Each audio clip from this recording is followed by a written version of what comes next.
All right, good morning or good afternoon, wherever you happen to be joining us from today. Thanks for joining us. My name is Dave Wilton, and I'm going to be talking to you a little bit about Exploring Global Issues, the new curriculum resource from Facing the Future. We're going to take a look at the e-learning modules in particular, but before we start, I wanted to just give you a little bit of background about Exploring Global Issues, as I think it's a unique product from us and one that's unique out there in the education marketplace for serving the needs of teachers and students in the 21st century. So what you see there in front of you is a picture of Exploring Global Issues, the student textbook, and so this resource is available in the traditional formats of student textbook and teacher's guide, as well as an e-learning module on Moodle, which we'll be talking about specifically today. Before we do that, I just want to give you a little bit of background about what led to the creation of Exploring Global Issues and how it's set up and how it can be used, and we're going to step through a few examples of some of the big ideas in this resource and take a look at a couple of the chapters and do that through the lens of a student and a teacher, both in the traditional format and also in the e-learning format that we have through Moodle. So why did we create this resource? As you can see up there, the main drivers for this were looking at global competence, which we'll talk more of, using sustainability as a lens for understanding global issues, and preparing students in readiness for college, career, and citizenship, using academic content, encouraging critical thinking, and having students engage in authentic tasks. And we'll talk more about critical thinking and how that relates to the big 4 C's of 21st century learning of collaboration, communication, creativity, and critical thinking, and look at what some of these authentic tasks are that are embedded in the resource in the e-learning or the traditional print versions that we're going to talk about. So just briefly, that disembodied voice that you hear is myself there. You can see a fabulous picture of me. My name is Dave Wilton. I'm the Professional Development Manager here at Facing the Future, and you can reach me at dave@facingthefuture.org, and that is our phone number as well. So let's get back to what we're here to talk about today. So Facing the Future as an organization, we're a nonprofit. We're based in Seattle, Washington, the west coast of the United States, and we were started in 1995 as a nonprofit and have grown over the years to reach an audience of over 1.5 million students in all 50 states and over 120 countries around the world. We do that by creating interdisciplinary global issues and sustainability curriculum resources for K through 12. I think you'll find, especially if you're looking at Exploring Global Issues, this is a resource that is also being used in pre-service teacher preparation programs, as well as in the freshman and sophomore years of full-year and 2-year colleges as well. And you can learn more about us at facingthefuture.org, and we'll talk about that more as we go. So one question that always comes to mind for educators, for classroom teachers, or wherever you may be, is how do you choose a resource for your course? So it could be that you're looking to teach about particular global issues. Maybe sustainability is the question at hand for you and your school, and you're looking to create a course that talks about that, or you're looking to replace or add into or change. Could be an AP Geography course, a World History course, a Contemporary World Problems course, or some kind of a culminating senior project, and you need some content and source material for teacher support and student investigation as well. So how do you vet these resources, and how do you choose them?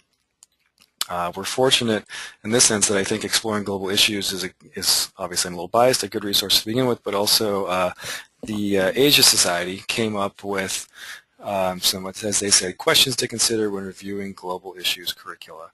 And I think as we look through Exploring Global Issues today, you'll find that this resource in particular meets a lot of the criteria that they're talking about, answers to in the affirmative a lot of the questions that they're asking here. So anything from the first one there, does the curriculum use primary sources and respectable secondary sources such as perspectives from academic experts? And I think you'll find that yes, it does, all the way down to are there case studies from different areas of the world, or allow students to model similar investigations and new case studies, to the last ones there, does the curriculum have room for students to connect? Can you apply their learning in a real-world way that makes a difference? So I think you'll find that all of these are present in here, as well as the other ones that are in that list, and you can learn more about at the Asia Society's website as well. So Exploring Global Issues is broken into You can see there's 6 kind of big chunks. We've got the first part, Introduction to Global Issues and Sustainability, and then we kind of step into looking at what are essential, our basic human needs, and how do those relate to creating a sustainable world, and what are the global issues around those.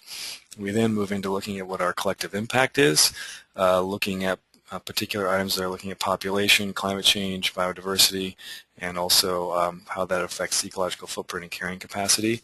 And then we move into kind of more specifically looking at human systems on planet Earth, so our human health, security, and well-being, and then looking also at those key issues that you see there, anything from quality of life to gender and human migration. And then kind of as we get towards the tail end of the book, or the e-learning module as the case may be, we look at global economics and development and how those are related, anything from the lens of poverty and development to issues of globalization and how those are related. And the final pieces are this idea of creating sustainable communities. So what does that mean, this idea of community development at the local level or at the global level? And how does this concept of sustainable design, be it from actual objects to places to systems, how do we sustainably design these things? And lastly, what does it mean to meaningfully take action? And again, that can be at a global scale or a local scale.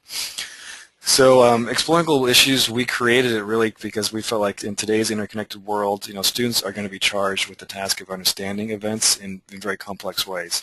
And we felt that learning about these events as they happen around the world and as they relate to their own communities, and supporting students and providing teachers with resources to look at the root causes of these events, and especially to think of them from multiple perspectives, as most events, because they are interconnected, require understanding them from multiple perspectives. We think this will, if students aren't enabled to do this, it leaves them really unprepared to understand a complex global world. But on the other hand, we felt that making connections among events and understanding patterns, it offers really a rich opportunity and rich insights into these global issues, and it can teach students the skills they need to become citizens in a 21st century world and to make thoughtful and informed decisions as well. A couple ways you can access our resources. One is through our correlation to education standards. So if you're using Exploring Global Issues, you can go to our website, and I'll show you that in a second when we go on this tour, and access resources via our standards correlation tool. So on the left-hand side there, you could see where you could input a resource by the title. So you could put in Exploring Global Issues. And on the right-hand side there, you could select the particular state and grade level that you're working at and the subjects, and that would pull up the resources we have as well. And then getting to our website, the other ways you can find out about other resources we have beyond Exploring Global Issues is through our Global Sustainability Lesson Finder, and that's you can access from our curriculum page. And again, you can put in your grade and subject and the topic you're interested in, and it will pull up the resources that we have to get you there. So before we jump to the big ideas, I want to talk about how you can access Exploring Global Issues on our website. So coming up there, you're going to see a snapshot of our home page and what that's going to look like. And from our home page, you can see that we've got lots of different ways to access our material. So the K-12 curriculum on the top left there is where you're going to most directly find Exploring Global Issues. You can scroll down to the Buy Curriculum page, and this will take you to a site where you can purchase either the traditional print versions, or more particular in this case, access to the e-learning module through Moodle. So by clicking on that, that'll take you to the page where you could then put this in your checkout basket, and then after you've purchased it, you will be given access to the e-learning site, which you'll see here. And from the e-learning site, then you would then have the login page. So I've already logged in, and once you're on that e-learning site, you will then have the opportunity to click on My Courses, and the course you'll have loaded up will be Exploring Global Issues. You can see there on the right-hand side of the screen. So this is how you would access this on our site. I'm going to go back then and talk about kind of some of the big issues that Exploring Global Issues covers. And those big ideas that we're talking about here in this case are those ideas of what we talked about before: global competence, sustainability, critical thinking, and then critical thinking as kind of viewed through this concept of depth of knowledge. So we'll briefly touch on those. And again, the idea of global competence that you see here was developed by a group called EdSteps, which is a consortium of the Asia Society and the Council of Chief State School Officers and some other organizations throughout the U.S. and they came together to create kind of a four-part matrix for what global competence is. So the ideas there you see are investigating the world, recognizing different perspectives, being able to communicate ideas, and ultimately taking action on those ideas in their local communities or globally as well. And you can learn more about this at edsteps.org. And what you see here coming up is a snapshot of the general global competence matrix. They also have these for all the different subject areas, be it science, social studies, language arts, world languages, the arts, and physical education as well. So you see those four defining parameters up top: investigating the world, recognizing perspectives, communicating ideas, and taking action. And then you see this rubric down below, and you can use that as either a way of guiding or assessing and communicating to students what they will be expected to be able to do at the end of a course of study. And it's also helpful, I think, for classroom teachers in planning their instruction to think about what they want to be looking for, what kind of activities they want to be doing, and what kind of assessments they want to be doing to make sure the students are hitting the marks that you're trying to get to. And again, these global competence matrices you can download at the EdSteps website as well. So this idea of what's a global issue, another thing that gets into there, one more piece from Asia Society here is talking about this idea that these challenges that we face these days are international, anything from climate change to global health to terrorism. And interestingly, I think also is this idea that national security really is kind of inextricably linked with our ability to communicate around the world, our understanding of the history of the world and all the different cultures on this planet. And that this kind of inextricably linked web that we live in, because of our increasingly diverse communities and our own communities, wherever those may be in the U.S., it requires, a much higher degree of ability to communicate across cultures and to collaborate successfully, for civic and professional and personal life as well. So critical thinking. This is kind of a cornerstone of exploring global issues, and you'll see it, I think, embodied in most of the lessons and all of the readings that you'll see. But the idea behind it is not what you see here. So it's not necessarily an answer that you can just look up.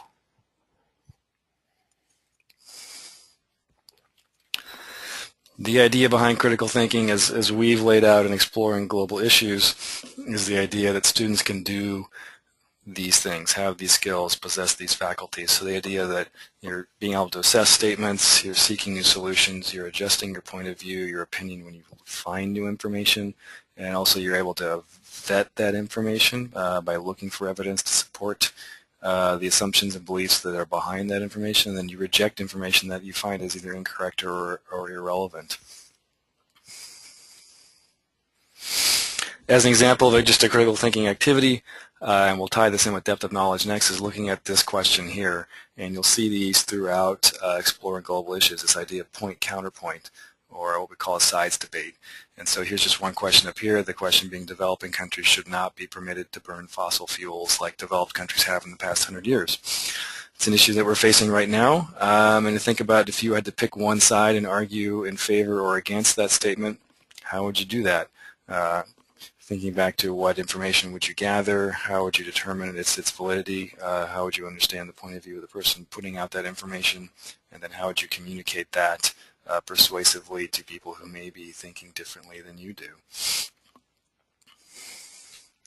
So then when we talk about depth of knowledge, you can see this kind of four-piece pie chart coming up that's broken down to four levels. Those of you familiar with Bloom's taxonomy, this might look very familiar also. But the idea that as we move up in levels, we're moving up in order of magnitude of critical thinking. So anything from level 1, where you are kind of just gathering and regurgitating information, all the way up to levels 3 and 4, where you are thinking across concepts with cross-cutting ideas, you're making interconnections between ideas, and you are having to communicate your findings either persuasively or critically to a prospective audience, and then tailoring your message to that audience, for example. So all these big ideas, again, are embedded in the pedagogy behind exploring global issues, and you'll see these as we look through some of the chapters. Another way of looking at critical thinking and depth of knowledge is this way here, thanks to the creators of this diagram.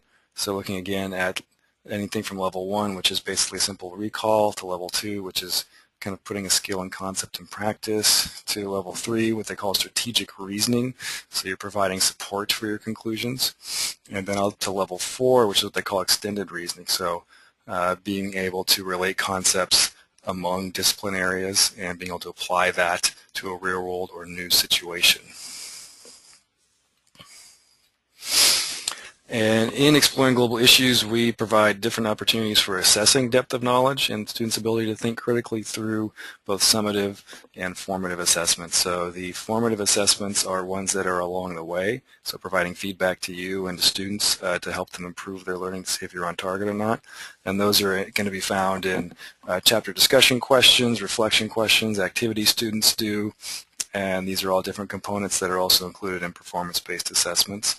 And then the summative assessments are end-of-chapter tests that you can use in the resource with multiple choice questions, short answers, and essay questions. And then at the end of each of the 4 major units, we have performance-based questions. So there is a driving question that students would ask, and there are several performance tasks through which they're asked to demonstrate their understanding and solution and communicate their findings based around this driving question. The other big idea is this idea of sustainability and sustainable development. It's one that we try to have permeate our curriculum resources at Facing the Future. There are a couple different definitions that we include in Exploring Global Issues to get the sense that sustainability is not a black and white concept. One of the more classic definitions is that idea of meeting the needs of the present without compromising the ability of future generations to meet their needs. And a diagram often associated with that is this 3-ring Venn diagram of looking at society, economy, and environment, and realizing that no one particular component is more important than the other, but as we are evaluating our decisions and actions throughout the day or throughout our lives, we're really aiming for something to be in that sustainability sweet spot right there in the middle, so it's sustainable from all 3 facets of that Venn diagram. Another definition is this one, meeting the needs of the present while safeguarding Earth's life support system on which the welfare of current and future generations depends. Slightly different definition, and you'll see how it's borne out in this picture here. It's looking at the idea that really at the heart of human systems on planet Earth, we've got the economy, which is a big driver for human decisions and human life on planet Earth. And then that kind of middle ring that you see there, we've got society, and then on the outer ring there we've got Earth's life support system. So that idea that we have these ecosystem services that are supporting our society, which is driven by economic interconnections. And those 6 different slices of that circle there that you see are the different pieces of sustainability that we need to be working towards. So everything from sustainable governance in societies for thriving lives and livelihoods to looking at supporting our basic human needs through food, water, and energy. As an example of this, and this is an activity that we'll see in Chapter 2 of Exploring Global Issues, is a concept of just kind of assessing what makes something sustainable and is one thing more sustainable than another. So one of the activities in Chapter 2, the sustainability chapter, is called Apples to Apples. And it's asking that question, is it sustainable? And so if you imagine you're given the choice of shopping for 2 apples, you need to buy a red apple or a green apple, and you're going to get some information as we go here. And think about which apple you might want to buy. So apple A and apple B have different prices, and then think about if you're going to choose which apple you want to buy, where would you stand on that spectrum? As we give you more information, that may or may not be important to you when you think about the amount of profit that goes back into that farmer's pocket. And then we get some information about how far that apple traveled, 1,000 miles or 200 miles, and then we think about were there pesticides used in this apple. So you're kind of getting a picture of the different creation stories, so to speak, of these 2 apples and the background of their provenance. And then the impacts perhaps of the pesticide use and other agricultural practices on the health of that soil. And then lastly, the final arbiter looking at taste. So it's not to say that one apple is necessarily more sustainable than the other, depending upon what's important to you and your own life choices in your own community.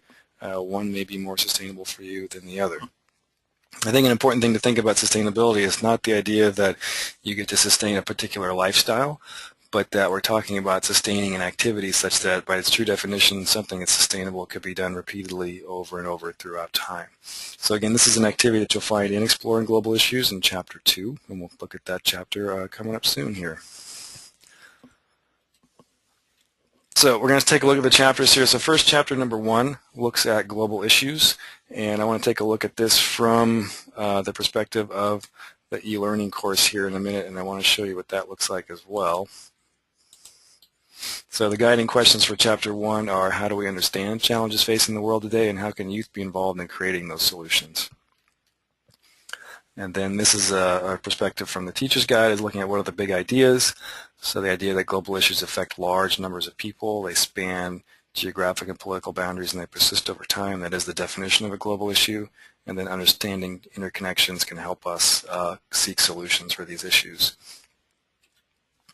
These are the activities from Chapter 1, and why don't we now step over to the e-learning module, and we'll take a look at that and what it looks like online.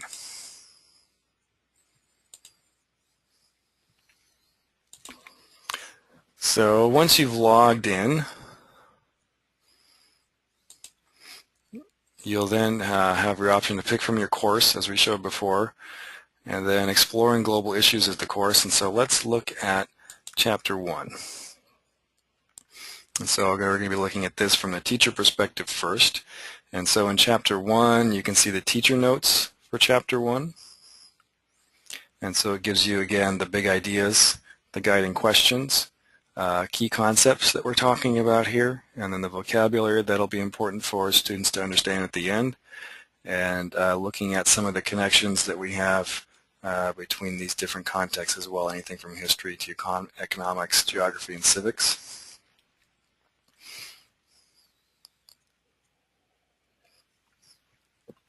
And then you can step through and look at the different readings. These are the readings that the students will see. And you can scroll through these readings, and these are broken up into smaller chunks than you might see in the textbook, but we're looking at the first introductory pages from Chapter 1 of Exploring Global Issues here from the student perspective, so that you as a teacher can read them as well. And then scrolling back up on the right-hand side, then there are discussion questions that then lead from that first reading. And these discussion questions, you can then, students can then click on the link and add a new topic to answer these questions. So they can answer question 1, you could type that in the subject and then type the answer. You can add supporting documents and pictures if they want to, and then you can choose how you want to be updated when somebody posts something to this forum. And then you'll see also there are links to access the activity portions of this. So depending upon how you are teaching this class, if you have actual FaceTime with students, you can then read the lesson plan for each of these activities. So here's a lesson plan from the first activity, From Issue to Opportunity, where students determine what makes an issue global, and then think about lists of global issues and explore interconnections and solutions to those activities. And then you can see that's the end of that one. So these at the top there, you can choose to look at these online. You can save them as a PDF. You can print them off, and you can use them to lead this activity with students in a classroom if you're doing it that way. Looking down, and you'll see there are more. There are extensions that you can have students be involved in. So this is a way of listing here. For example, this extension would be surveying peers about what they think is the most important issue. And then you have the opportunity to submit grading based upon these as well. And then looking also at additional resources that relate right here. We've got different websites that you can use to kind of extend the learning based upon that first activity of From Issue to Opportunity. And then you can see it jumps through then to the remaining activities and remaining readings. Reading number 2, looking at global issues and sustainability, and different options there for reading through that. And then I'm going to briefly show you the opportunities at the end here for the chapter assessment.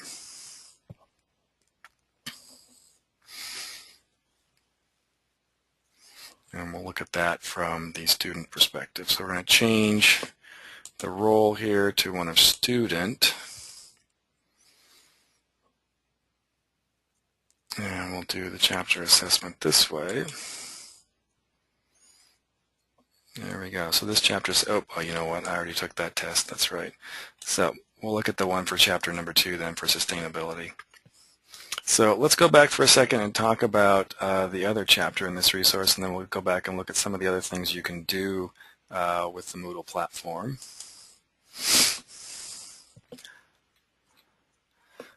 So part of the readings you'll see in both the textbook and the e-learning are, we have different case studies. For example, this is from chapter 1 looking at response to the 2004 tsunami. And these case studies are present in each chapter, so the case study relates to the issue in the chapter at hand. We have a case study of a non-profit or an NGO group that deals with global issues. This is a US-based group called Global Visionaries that has exchange programs from the US to Guatemala. We have career profiles as they relate to, again, the chapter. So this one is a profile of journalist Carly there and the work she did in South Africa for the Associated Press and how that related to her coverage of global issues. We have links to what you can do. So again, that opportunity of thinking about that fourth piece of global competence of taking action, and some ideas of what students and youth can do to take action on the issue that they think is important for them, either globally or in their own community. And then the idea of what that global issues mobile is, that idea that these issues are all kind of hanging in an interconnected system. And if we know anything about mobiles, that if you add something or take something away or change something's position, it's really easy for that system to then have to change. And that can sound like a negative feedback loop if you look at it that way, but it can also be a positive feedback loop as we understand opportunities for leverage within this system. So the idea that perhaps looking at an issue like renewable and non-renewable resource use and thinking about ways that we could change our habits around resource use and what the positive impacts might be as they ripple through the economic, environmental, and social systems.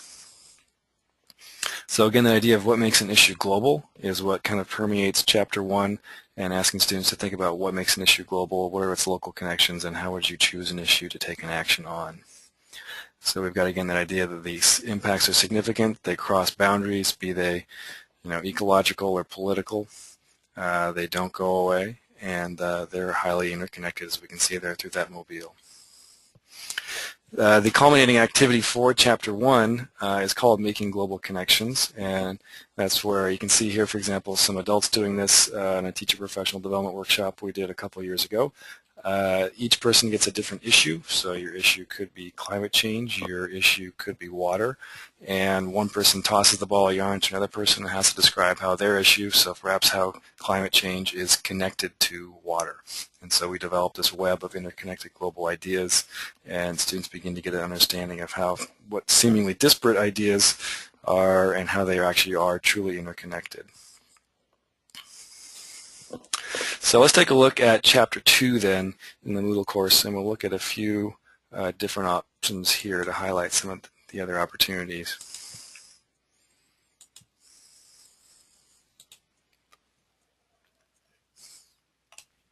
So we'll close out Chapter 1, Global Issues, and we'll open up Chapter 2. And again, we'll look at this from the student perspective first. So we've got the reading for Chapter 2 here, reading number 1, introducing this concept of sustainability using kind of a case study of this gentleman here, Jared Manos, and the work that he's done around Great Plains restoration. And this is something you'll see in each chapter as we're looking to have real context, real examples of youth involved in global issues in their communities. And again, we see the two different definitions of what sustainability can look like. And you see there you've got kind of the nested model as well as the three-ring Venn diagram. And we wanted to include both of these again to kind of give some context to these and to help understand that there's more than one way to view this concept of sustainability and how it relates to a particular global issue.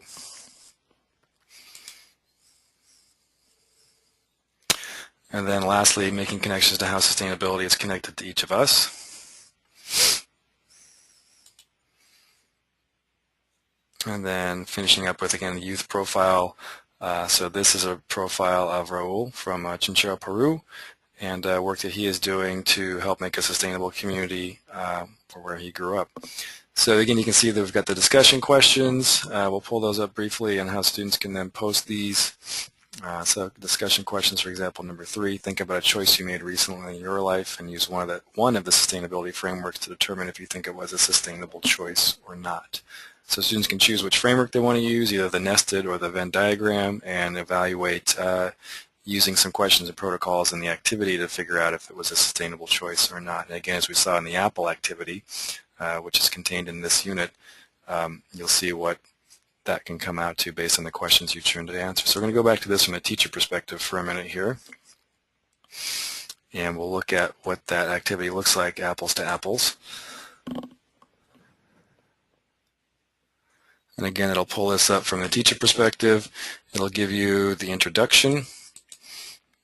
It'll give you the student objectives and the critical thinking questions, so you can pose these to students so they understand kind of what their learning goals are. You've got the standards correlations there, and again, you can also access those on our website, and I'll briefly show you how to get to those if you want to look this up. So under curriculum, you can look at standards correlations over here.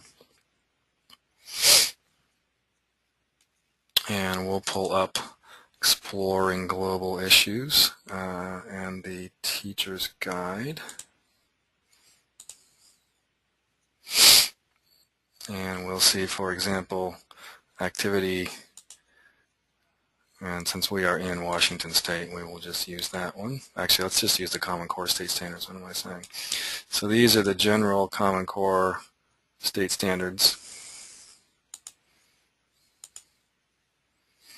And you can see, for example, got the grade 9 language arts standards, anything from speaking and listening to vocabulary. We've got grade 9 science, looking at reading standards, so the links there. Then moving up, social studies, so the literacy in history and social studies, and then again looking at grade 10. So you can see these go very in depth with the Common Core standards. The general ones are also, you can access them for your particular state. And just to see how apples to apples the shopping activity that we just did looks, you'll see it gives you kind of a point-by-point description of the activity. It gives you an example of what the table looks like, and then also gives you the discussion questions at the end. And those are the same discussion questions that students could then post in on the Moodle site as well. The other activity I want to show you is one called Drilling Down to Sustainability. And this is a role play activity where students read about different resource extraction methods and then have to take a position. So you're using those higher order depth of knowledge and critical thinking skills and articulate their position on a certain resource extraction method and if it should be used in the future or not. So again, we're looking at what is sustainability, how does it relate to natural resource extraction on the societal, environmental, and economic sense, and then thinking about how our consumption, so our personal and local habits, contribute to this larger global issue, this larger global system, and to think about how a particular activity could perhaps be made more sustainable. So in the activity, students are given a role play, so they may be with one of these 5 different natural resources: gold, timber, coal, coffee, or petroleum. And then they're given a specific stakeholder position. So it could be that you work in a gold mine in Indonesia, for example. It could be that you work in a coal mine or doing mountaintop mining in West Virginia. It could be that you are a coffee grower in Central America. All the way up to it could be that you are a petroleum executive, or you are the owner of a timber company, or you are a member of a timber community. And your job is, as different stakeholders, are to come together and debate the finer points of this particular resource extraction method, the pros and cons, its impacts, positive and negative, on your life, on your community, and your surroundings, and to think about in the future, what should we do with this particular resource extraction method?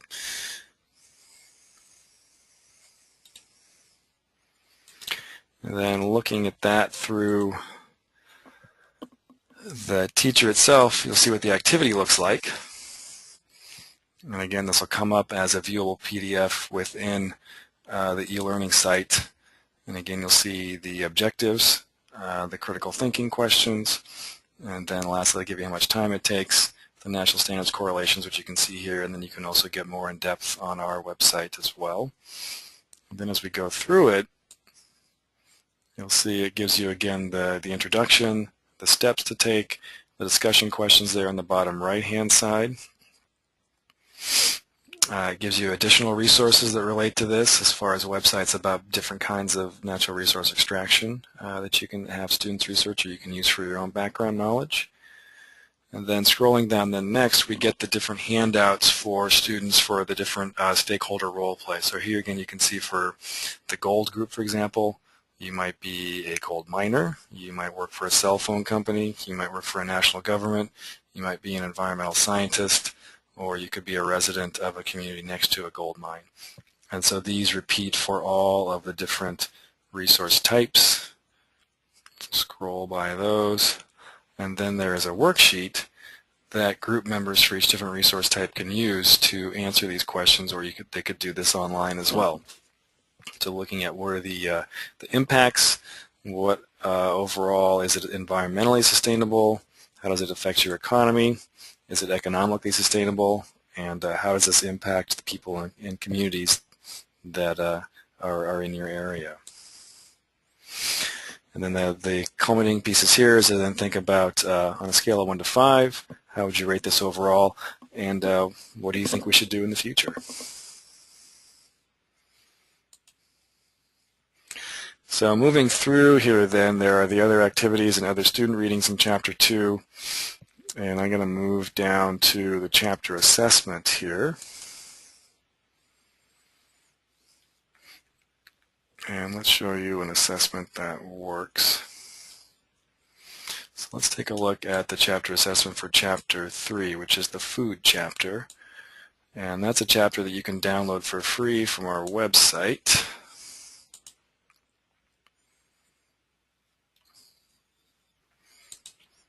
So you can see what the quiz looks like, and you get one attempt to do that. And so, for example, from the food chapter, here are the questions. So these will be submitted by students, and then you can grade them online and submit the results back to them. So students choose from a selection of options.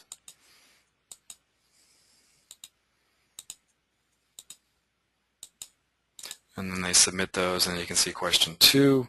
So we have multiple choice here.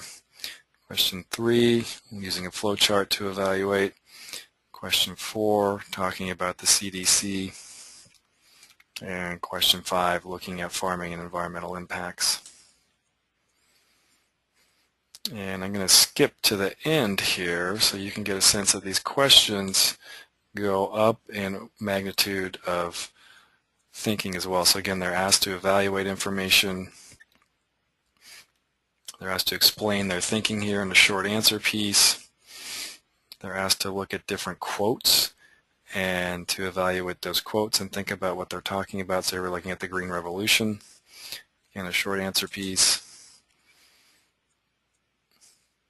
And then you can see the answers right there. So once they're all done, they would submit those, and then you as the teacher would then be able to view those online and evaluate them and publish them and save them as well.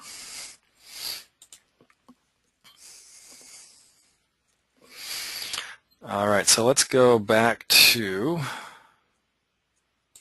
exploring global issues here. And I want to show you a few other things you can do with this. So there are a couple ways you can administer this course. So you have the opportunity to change things to make it work for you as a teacher. Again, you can switch it and look at it from different roles. And the other nice thing that you can do here is up on the top, you have not only students will have access to a student manual and a tutorial as well, but you as a teacher have opportunities. So there's a manual, there's a tutorial, and also YouTube has a channel you can use to watch videos about how to use this resource and to kind of tailor the course to your own needs.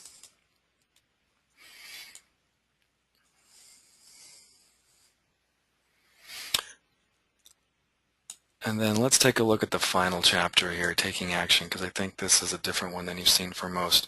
So taking action, the culminating piece here is an activity called Creating Our Future. And what this is an opportunity for students to think about a particular issue, how they would kind of visualize the future that they want, and how they would take action on this issue. So the objectives here is that they visualize the future they want, they identify one issue to work on and prioritize their objectives, and then they present their findings. So this is also borne out in the performance-based assessments that come after this activity. You'll see, for example, a worksheet that a group of students could work on. So a particular issue they're going to be focusing on, who's been currently affected, how does it affect our local community, how does it affect the global community, what's their desired outcome, who do they need to work with to get their desired result, and then thinking about what objectives do they need to obtain, what obstacles might they have, what resources do they need, and what's their action plan and what are their follow-up activities, so how are they going to assess how this was successful or what they would do differently next time. So these are just a couple examples of the Exploring Global Issues, the resource itself and the online site, and also the course itself. There we go. So again, you can access that from our home page, the Curriculum by Curriculum page. And I want to close by just talking about a few other pieces of Exploring Global Issues here and leave you with this idea. And if you can do this at home, give it a try. Grab a pencil or put your finger up in the air, and as you see those airplanes doing right there, if you look at them and put your finger up in the sky, so your finger is up and you're looking at the ceiling, and you make that finger go around clockwise, and then you slowly bring your finger down till it's below you. And if you're not too confused, you'll notice that it's now going counterclockwise. And as Max Planck reminds us, when you change the way you look at things, the things you look at change. And with that, I will leave you with how you can get in touch with us, different ways you can find us online at facingthefuture.org. You can follow us on Twitter and Facebook to learn about what we're doing and get information about different issues that we're covering and other groups that are covering issues that you can include in your teaching and your content expertise. And you can get in touch with me. I'm just Dave at facingthefuture.org. I thank you for joining us and listening to this. If you have any questions, again, don't hesitate to contact us, either about the online e-learning version of Exploring Global Issues or the text-based versions as well. Thanks, and have a good day, good evening, good afternoon.